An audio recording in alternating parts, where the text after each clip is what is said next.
Você está lembrando-se de beber água? Eu toda hora, né, Lincoln? Então, lembre-se sempre, gente, porque a umidade relativa do ar está em franco declínio. Bom, 5 meninas e 2 meninos foram apreendidos nesta segunda-feira após invadirem um hotel na zona sul de São Paulo para fazer um arrastão. Eles foram levados ao Conselho Tutelar do bairro Vila Mariana, onde fizeram bagunça, destruíram móveis e jogaram objetos contra conselheiros e policiais. Bom, problemas como esse não são raros. Por todo o país, menores estão nas ruas em situação de risco e, em muitos casos, com a conivência dos familiares. E o quadro ainda é mais grave quando se levanta o número de conselhos tutelares para atender crianças e adolescentes. A cidade de São Paulo, por exemplo, onde aconteceu esse episódio, precisaria triplicar o número de conselhos tutelares para se adequar à recomendação do Conselho Nacional dos Direitos da Criança e do Adolescente, o CONADA, que estabelece uma unidade para cada grupo de 100 mil habitantes como o valor de referência. Na Câmara, vários projetos tratam do assunto, como os que prevêem a criação dos conselhos tutelares em todo o país e requisitos para a candidatura a esses colegiados. Bom, está na linha conosco o consultor dos direitos da criança e do adolescente, palestrante e capacitador de conselheiros em todo o país, Luciano Bettiati. Muito bom dia, Luciano. Prazer tê-lo conosco aqui no Manhã no Parlamento. Bom dia, Lincoln. Bom dia, Daniela. É uma alegria estar falando com vocês novamente. Pois é, eu pediria que, como primeira resposta, você traçasse para a gente um diagnóstico geral da situação dos conselhos tutelares no Brasil. Você que viaja o Brasil inteiro capacitando conselheiros, conhece essa realidade, é do Paraná, está em São Paulo, seguindo para o Mato Grosso, né, nesse processo de construção de conselhos tutelares melhores. Você pode traçar esse diagnóstico para a gente? Exatamente. Ontem eu estive no município de Indaiatuba.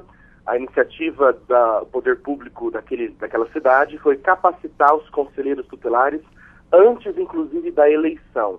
Eles vão para a eleição, por esse processo de escolha, já com uma boa ideia de qual é o trabalho do Conselho Tutelar.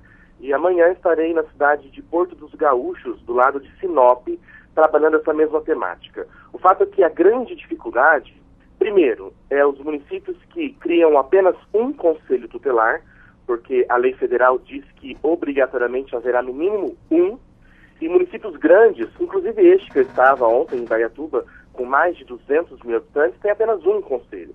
Então, primeiro, essa dificuldade dos municípios que não vislumbram a ação do Conselho Tutelar como uma ferramenta útil para o dia a dia da comunidade, da sociedade daquele local. A minha cidade aqui, estou na região metropolitana de Londrina, mais de 500 mil habitantes, apenas 3 conselhos tutelares. E aí vem o CONADA, que é o Conselho Nacional dos Direitos da Criança e do Adolescente, indicar, através de uma resolução, a resolução de número 139, que a cada 100 mil habitantes seja criado um novo Conselho Tutelar. Que já é um número baixo. Mas infelizmente é apenas uma resolução, né? O município tem que fazer essa resolução se tornar lei. E só criando conselhos tutelares em número suficiente para realmente poder atender essa demanda de crianças e adolescentes em situação de risco. Então, a primeira problemática é o número insuficiente de conselhos tutelares criados em todo o Brasil. E, em segundo lugar, talvez um pouco mais grave, é que os conselhos tutelares são criados, começam a funcionar e não há capacitação suficiente. Porque o conselho tutelar tem uma característica muito interessante, que é ser formado por pessoas comuns da comunidade, não é o técnico, não é o profissional do direito, da assistência social, da saúde, são pessoas comuns, sem mínimo de conhecimento jurídico adequado. Então falta capacitação, falta conselhos tutelares no número indicado, inclusive estrutura física e funcional para esses conselhos tutelares, de fato, atenderem bem a população. Pois é, a minha pergunta eu acho que vai justamente no sentido de complementar essa afirmação que o senhor faz. É importante, é um avanço a criação dos conselhos tutelares como uma forma de envolvimento da sociedade, envolvimento da comunidade na solução de um problema que, em certa medida, é causado pela sociedade, e se não é causado, ela tem responsabilidade, e como ela é quem principalmente vai lucrar, é muito importante esse processo de, inclusive, controle social da atividade do Estado por meio do Conselho. Agora, não está acontecendo uma confusão por parte dos gestores públicos de achar que porque tem que ter participação popular, todo o trabalho tem que ser tocado apenas pela comunidade e não pelo Estado?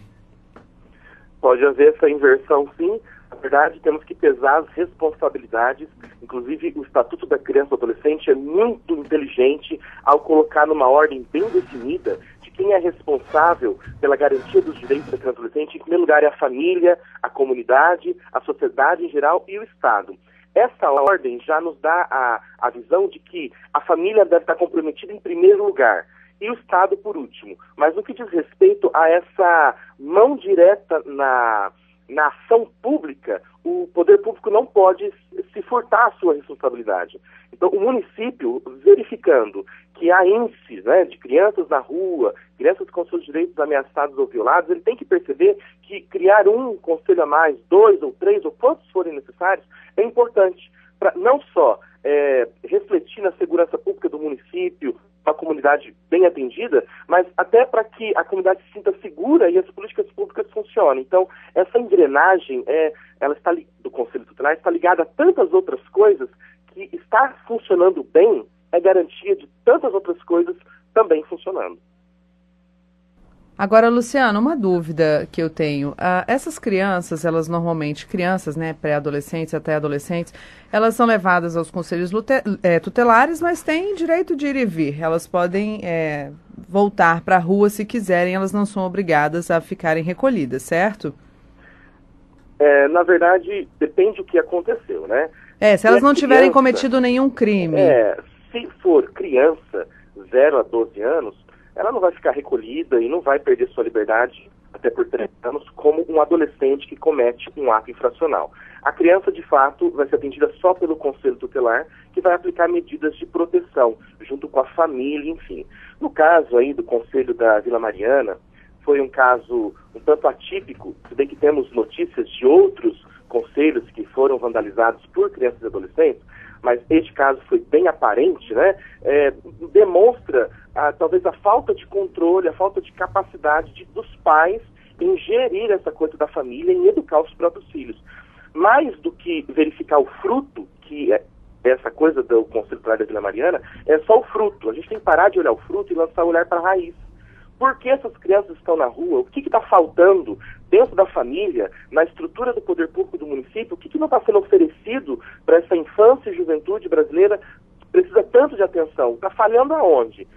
Talvez não é a lei ou a falta de conselho, talvez é a falta de rédea de papai e mamãe. Eu estou te perguntando isso justamente porque a gente sabe que às vezes elas podem até ouvir o conselho tutelar, mas elas não querem ficar seguindo o que o conselho aconselha e nem voltar para casa e preferem ficar na rua, que é uma situação complicada, né?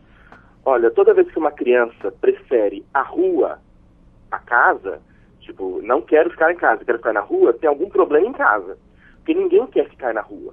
Existe aí um conceito errôneo achando que criança gosta de ficar na rua porque a rua é melhor que a casa. Pode ser mesmo. A rua pode ser menos violenta que a própria casa. Então, talvez o Conselho Tutelar, olhando para essa infância, este caso pode reconhecer que a família é violenta. Então, até retornar a criança para a família talvez seja um erro. Cada caso é um caso. Você só dizer uma coisa. Neste caso todo aí do Conselho da Vila Mariana, acabou ficando uma impressão que o Conselho Tutelar é um órgão de punição, ele faz parte do aparato de segurança pública, nós temos que dividir bem as coisas. Quando criança, 0 a 12 anos incompleto, comete um ato infracional, que é toda a conduta tida como crime ou contravenção penal para o adulto, quem atende é o Conselho Tutelar. A partir de 12 anos completo, de fato, acho que tinha, inclusive, entre esses 5 crianças e adolescentes, mas tinha adolescentes, eles serão conduzidos à delegacia de polícia e vão responder por aquilo que fizeram, junto com seus pais. Então é preciso dizer isso com clareza. O Conselho Tutelar não é órgão de segurança pública. E ele não pode coagir, ele não pode forçar uma situação. Mas parar de olhar o fruto e lançar o olhar para a raiz é a melhor receita. Identificar por que essa criança está preferindo a rua. Estando na rua, ela está fazendo o quê? E tentar reverter essa situação. No contexto disso que o senhor está falando, saindo um pouco da atuação dos conselhos tutelares, há uma dificuldade, um certo temor ou um certo excesso de cautela por parte das autoridades, principalmente judiciais, de retirar o poder familiar, que era chamado de pátrio poder, ou na verdade não seria nem retirar, seria reconhecer que o pátrio poder já não existe mais, porque uma criança, quando abandona a casa, sai de casa, vai morar na rua, o pátrio poder já está quebrado, né? O poder familiar já está praticamente quebrado. Há essa dificuldade, às vezes um excesso de cautela? A cautela, ela tem acompanhado as questões jurídicas envolvendo infância e juventude. Por exemplo, os casos de adoção. As pessoas criticam onde há ali um monte de criança desejosas de serem adotadas, muitos casais querendo adotar, e há uma cautela, não posso dizer que é exagerada, posso falar que ela é extrema, mas há uma cautela muito própria para evitar que essa criança entre na família, que vai cometer violência, enfim. Ou viva um segundo trauma do abandono, né? Exatamente. No caso da instituição do poder familiar, você falou com bastante propriedade. Muitas vezes ele já não existe mais, a criança já rompeu o vínculo há muito tempo. Nesses casos, eu acho que o Poder Judiciário tem que olhar com um olhar diferente para tentar resolver de fato. Da mesma forma, o excesso de cautela, foi as palavras que você usou, no caso dos adolescentes que cometem ato infracional. Talvez o promotor de justiça tenha dado remissão de forma contínua, dando essa sensação só para o próprio adolescente que cometeu ato infracional, mas para a comunidade de que, de fato, não dá nada para o adolescente, o termo que a gente ouve na rua, né? Então, o excesso de cautela, ele é importante. O excesso não, né? A cautela é importante para que a gente garanta que o melhor seja feito pela criança e pelo adolescente. Agora, o excesso, de fato, acho que eu concordo contigo. Talvez há um excesso de cautela por parte do poder público, do sistema de justiça como um todo. O que é um erro que deve ser natural, deve ser compreendido, porque não deve ser uma decisão nem um pouco fácil para um gestor público ou mesmo para um conselheiro tutelar voluntário decidir sobre o destino da família e da vida de uma pessoa, né? Mas uma reflexão a respeito desse poder sempre é necessária por parte de quem acaba tendo a responsabilidade em temas tão delicados como esse, não é? Eu quero agradecer mais uma vez a Luciano Bertiatti, que é capacitador de conselheiros tutelares, consultor em direitos humanos, principalmente nesse setor dos direitos da criança e do adolescente, pela participação aqui no Manhã no Parlamento. Muito obrigado, Luciano. Ok, obrigado. Bom dia.